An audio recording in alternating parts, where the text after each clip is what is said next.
na TRX, no? Tulungan natin yung sa natin Kamiranda na naipit. Kanina pa yata siya naipit. Baka naman Naka-short daw Yeah. siya. Oh. Oo. So in here, tingnan natin, no? So I think dito siya nag-short sa lugar na to, which is a resistance. And upon seeing the trend, no, obvious naman ito ay uptrend.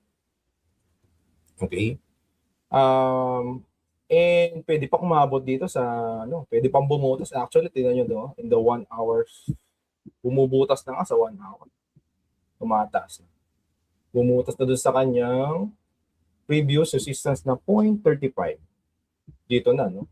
So, confirm na nga doon sa taas, no? Tumatambay. That's a clear breakout, no? And on the daily scale, as you can see, may volume din yung daily. Alright, so,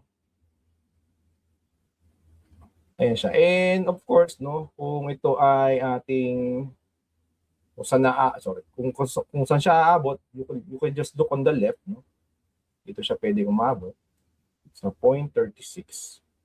And kung maglalaro naman dito, on the lower time frame, sa ilalim, let's check kung may mga Fibonacci scales dyan. Ayan. So 1.618, no? Dito sa 0.35 to 0.618. 0.362. Ayun. So, and also, wag mo, baka maganda dito ay magkaroon ng